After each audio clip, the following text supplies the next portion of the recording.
Hello viewers, আজ আমি class 8-এর জীবনবিজ্ঞানের জীবদের গঠন যে তোমাদের চ্যাপ্টারটা রয়েছে সেখান থেকে ইম্পর্টেন্ট সাজেশন প্রশ্নগুলো বলে দেবো। আর এই প্রশ্নগুলো তোমাদের ফার্স্ট ইউনিট টেস্ট পরীক্ষা কিন্তু আসবে, তাই প্রশ্নগুলো কিন্তু ভালো করে সবাই দেখে নাও। প্রথম প্রশ্ন, জীবদের গঠনগত এককের নাম কি? উত্তর কোষ। পরীক্ষায় দেখবে তোমাদের প্রশ্নতে দেবে যে জীবদের গঠনগত ও কার্যগত এককের নাম কি? উত্তর হবে কোষ। এর পরের প্রশ্ন বলছি, জীব ও জড়ের পার্থক্য লেখো। এটা তোমরা এখান থেকে করে নেবে। এর পরের প্রশ্ন, কে কোষ আবিষ্কার করেন? Very very important. ইংরেজ বিজ্ঞানী রবার্ট হুক 1665 খ্রিস্টাব্দে প্রথম কোষ আবিষ্কার করেন। ভালো করে করবে। দেখো, প্রশ্ন তো অনেকই হয়, কিন্তু তার মধ্যে যেগুলো তোমাদের পরীক্ষায় আসার সম্ভাবনা বেশি, আমি কিন্তু সেই প্রশ্নগুলোই বেশি করে দিয়ে যাচ্ছি। তো প্রশ্ন হচ্ছে, ইলেকট্রন অনুবীক্ষণ যন্ত্রের বিবর্ধন ক্ষমতা কত? উত্তর 50,000 থেকে 3 লাখ গুণ। আর যৌগিক অনুবীক্ষণ যন্ত্রের উপস্থিত দুটি লেন্সের নাম কি? একটা হবে অকিউলার লেন্স, একটা হবে অবজেক্টিভ লেন্স। এর পরের প্রশ্ন, কোষের আবিষ্কার কিভাবে হয়? কি করে কোষের কথা জানা গেল? এই বড় প্রশ্নটা ভালো করে করলে তোমাদের অনেক প্রশ্ন আনসার কিন্তু এই একটার মধ্যেই হয়ে যাবে কোষ সম্পর্কে। এর পরের প্রশ্ন, চোখের রেটিনায় উজ্জ্বল আলো ও বর্ণ শোষণে সক্ষম কোন কোষ? উত্তর হবে কিন্তু কোন কোষ। ঠিক আছে। আরেকটা প্রশ্ন এখানে দেয় যে অন্ধকার আলো বা মৃদু আলো দেখতে সাহায্য করে কোন কোষ? সেটা কিন্তু ক্ষেত্রে উত্তর হবে রড কোষ। এই দুটো প্রশ্ন কিন্তু ভালো করে করবে। দেখো, আমি প্রশ্নটা দিয়ে রেখেছি, চোখের রেটিনাতে অবস্থিত কোন কোষ মৃদু আলো সক্ষমে শোষণে সক্ষম? উত্তর হবে রড কোষ। ঠিক আছে। এই প্রশ্ন দুটো কিন্তু পরীক্ষায় ভীষণ দেয়। এর পরের প্রশ্ন, রক্তে থাকা হয় এমন একটি কোষের নাম লেখো যেটি নিজের আকার পরিবর্তন করতে পারে। উত্তর হবে শ্বেত রক্তকণিকা। আরেকটি প্রশ্ন, প্রাণীদেহের চামড়ার নিচে আংটির মতো দেখতে কোন কোষ থাকে?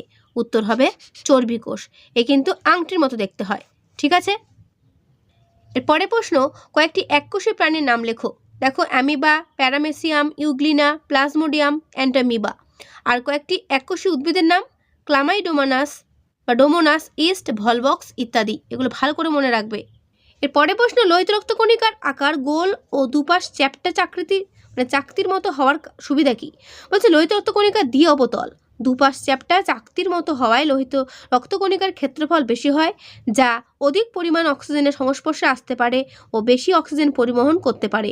লোহিত রক্তকণিকা চাকতির মতো হওয়ায় খুব সূক্ষ্ম রক্তনালীর মধ্য দিয়ে অতি সহজেই যাতায়াত করতে পারে। এর পরের প্রশ্ন, লোহিত রক্তকণিকার কাজ কি? দেখো, দেহের কলাকোষে অক্সিজেন পরিবহন ও কলাকোষে উৎপন্ন কার্বন ডাইঅক্সাইডকে কলাকোষ থেকে উপশম করা, রক্তে অম্লক্ষার ভারসাম্য বজায় রাখা লোহিত রক্তকণিকার কাজ। তারপরে রয়েছে শ্বেত রক্তকণিকার কাজ। বলছে শ্বেত রক্তকণিকা কি করে না, দেহে প্রবিষ্ট জীবাণুকে শ্বেত রক্তকণিকা মেরে ফেলে, রোগের হাত থেকে রক্ষা করে। শ্বেত রক্তকণিকা অ্যান্টিবডি সৃষ্টি করে, রোগাক্রমণ প্রতিরোধ করে, অ্যালার্জি প্রতিরোধ করে। এর পরের প্রশ্ন, উদ্ভিদের জল সংবহনে সাহায্যকারী কলার নাম কি? উত্তর হবে জাইলেম কলা। এবং উদ্ভিদদের খাদ্য সংবহনে সাহায্যকারী কলার নাম কি? উত্তর হবে ফ্লোয়েম কলা। ঠিক আছে। ফুড থেকে মনে রাখবে ফ্লোয়েম, জল থেকে জাইলেম। এটা হচ্ছে মনে রাখার উপায়। ওকে। তারপরের প্রশ্ন, নখ, চুল প্রভৃতি আবরণী কলার উপর সঞ্চিত যে পদার্থটার নাম কি?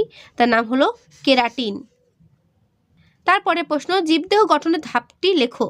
দেখো, উত্তর হবে জীবদেহ, তারপর অঙ্গতন্ত্র, তারপর অঙ্গ, তারপর কলা, তারপর কোষ। তারপরে প্রশ্ন, কোন জাতীয় কলা প্রাণীদের বহিঃকঙ্কাল গঠন করে? উত্তর হবে আবরণী কলা প্রাণীদেহে বহিঃকঙ্কাল গঠন করে। এর পরের প্রশ্ন, কলা বলতে কি বোঝো? উৎপত্তিগতভাবে এই রকম এমন সম বা বিষম আকৃতি বিশিষ্ট কোষ সমষ্টি যদি একই ধরনের কাজ করে তবে তাদের কলা বলা হয়, যেমন ভাজক কলা, পেশি কলা। উদ্ভিদের কয়েকটি মৃত কোষের নাম কি? উত্তর হবে ট্রাকিড, ট্রাকিয়া, জাইলেম আর ফ্লোয়েম। ঠিক আছে, ভালো করে করবে। তারপর প্রাণীদেহে কোন কোষগুলো মৃত? দেখো, প্রাণীদেহে চুল, নখ, খুর, শিংয়ের কোষগুলো কিন্তু মৃত। এগুলো কিন্তু ভালো প্রশ্ন। উদ্ভিদ কলা কাকে বলে? এর কতগুলো প্রকার? উদ্ভিদ কলা 2 প্রকার, ভাজক কলা এবং স্থায়ী কলা। এবং উদ্ভিদ কলা কাকে বলে তোমরা এখান থেকে নিয়ে নেবে। তারপরে প্রশ্ন, ভাজক কলা কি? Very very important. যদি পারো সঙ্গে ছবিটাও এঁকে দিও। ঠিক আছে।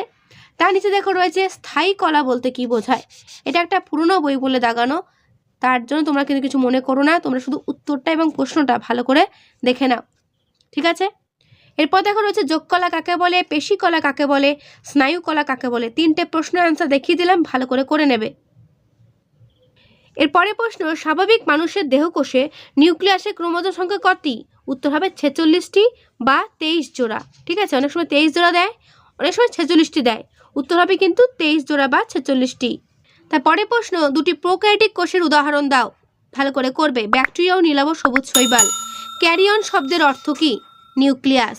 উদ্ভিদ কোষ প্রাচীরের মুখ্য উপাদান কি? সেলুলোজ, পেকটিন ও লিগনিন। Very very important. তারপর দেখো, প্রাণীদের ক্ষেত্রে বা প্রাণী কোষের ক্ষেত্রে কোষের সবচেয়ে বাইরের আবরণটি কি? উত্তর হলো কোষ পর্দা। এরপরে প্রশ্ন, মাইটোকন্ড্রিয়ার কাজ কি? শক্তি উৎপাদন করা মাইটোকন্ড্রিয়ার কাজ। কোষের শ্বসন কোথায় ঘটে? দেখো, সাইটোপ্লাজম ও মাইটোকন্ড্রিয়াতে কোষের শ্বসন ঘটে। কোন কোষ অঙ্গাণুকে কোষের মস্তিষ্ক বলা হয়? উত্তর হবে নিউক্লিয়াসকে। আর মাইটোকন্ড্রিয়াকে বলা হয় কোষের শক্তিঘর। ঠিক আছে, দুটি সেন্ট্রিওলকে একত্রে কি বলা হয়? ডিপ্লোজোম। ডিএনএ সম্পূর্ণ নামটা কিন্তু পরীক্ষায় ভীষণ দেয়, ভালো করে তৈরি করবে। Deoxy ribonucleic acid. আরএনএর নামটাও করবে রাইবোনিউক্লিক অ্যাসিড। তারপরের প্রশ্ন, লাইসোজোমের প্রধান কাজ কি? লাইসোজোমের প্রধান কাজ হলো কোষের ভিতর পরিপাকে সাহায্য করা। কোষের ক্ষরণ কার্যে সাহায্যকারী কোষ অঙ্গাণুটির নাম কি? উত্তর হবে গলগি বস্তু। দেখো, এখানে প্রত্যেকটা প্রশ্ন যেগুলো আমি মার্ক করছি ভেরি ভেরি ইম্পর্টেন্ট। উদ্ভিদ কোষের কোষ গহ্বরের কাজ কি? উত্তর হলো কোষান্তর অভিস্রবণে সাহায্য করা। তারপরে প্রশ্ন, প্রোটিন সঞ্চয়কারী লিউকোপ্লাস্টের নাম কি? উত্তর হবে অ্যালিউরন প্লাস্ট। তারপর মানবদেহে কোন কোষ নিজেদের আকার পরিবর্তন করতে পারে? উত্তর হবে শ্বেত রক্তকণিকা। এটা আমরা আগেও পড়েছি। তারপরে প্রশ্ন, একজন স্বাভাবিক মানুষের হাতের কোষের নিউক্লিয়াসে ক্রোমোজোম সংখ্যা কত? উত্তর যেটা একটু আগে বলেছিলাম, 46টি বা 23 জোড়া। মানুষের কোন কোষে নিউক্লিয়াস থাকে না? ভেরি ভেরি ইম্পর্টেন্ট, সেটা হচ্ছে লোহিত রক্তকণিকায় কোনো নিউক্লিয়াস থাকে না। তারপরে প্রশ্ন, কোন অঙ্গাণুকে আত্মঘাতী থলি বলা হয়? উত্তর হবে লাইসোজোমকে। তারপরের প্রশ্ন, এটিপি এর পুরো নাম কি? উত্তর হবে অ্যাডিনোসিন ট্রাইফসফেট। তারপরে প্রশ্ন, কোষীয় পরিপাকে সাহায্যকারী কোষ অঙ্গাণুর নাম কি? উত্তর হবে লাইসোজোম। সেন্ট্রোজোমের একটি বৈশিষ্ট্য কি? উত্তর হবে সেন্ট্রোজোম প্রাণী কোষের বিভাজনে অংশ নেয়। তারপরে প্রশ্ন, কোন অঙ্গাণুকে প্রোটিন তৈরির কারখানা বলে? উত্তর হবে রাইবোজোমকে প্রোটিন তৈরির কারখানা বলা হয়। প্রোক্যারিওটিক কোষ কাকে বলে? ভালো করে করবে। ইউক্যারিওটিক কোষ কাকে বলে? ভালো করে করবে। এরপরে প্রশ্ন, নিউক্লিয় জালক বা ক্রোমাটিন জালিকা কি? তারপরে প্রশ্ন, নিউক্লিওলাস কি?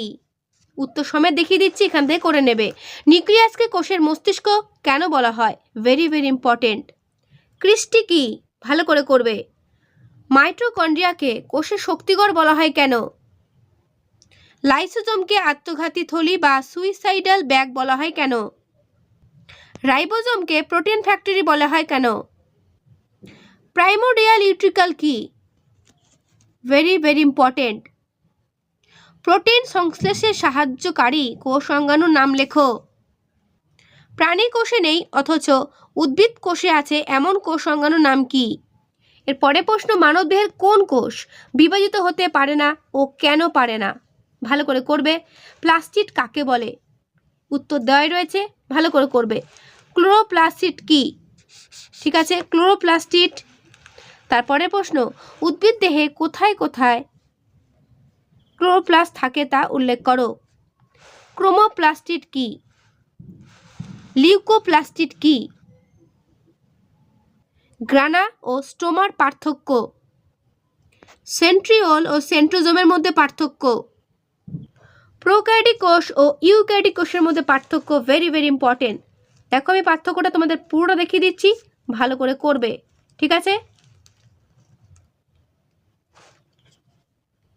উদ্ভিদ কোষ ও প্রাণী কোষের মধ্যে পার্থক্য কি? ভেরি ভেরি ইম্পর্টেন্ট, দেখে নাও উত্তরটা। এরপরে প্রশ্ন, অধিক উচ্চতায় বসবাসকারী লোকেদের কোন রক্তকণিকা বেশি থাকে? উত্তর লোহিত রক্তকণিকা।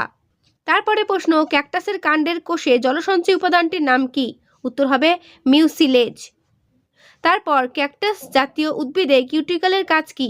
উত্তর হলো বাষ্পমোচন রোধ করা। মায়োগ্লোবিন কি? ভালো করে করবে। এরেনকাইমা কাকে বলে? এবং তার পরের প্রশ্ন, পায়রার পেশিকোষে মাইটোকন্ড্রিয়া তুলনামূলকভাবে বেশি সংখ্যায় থাকে কেন? এরপরে প্রশ্ন, খুব শুকনো ও গরম পরিবেশে ক্যাকটাস কিভাবে মানিয়ে নেয়? এর বাকি উত্তর দেখো তার পাশেই রয়েছে, আমি তোমাদের দেখিয়ে দিচ্ছি। যে বা যারা মানে এটা দেখছো তাদের উত্তরটা কিন্তু খাতায় নোট করে রেখো, ঠিক আছে? তারা সবাই কিন্তু খাতায় উত্তরটা নোট করে রেখো। তোমাদের কিন্তু এখান থেকে ছবি আঁকতে পারে। কি ছবি?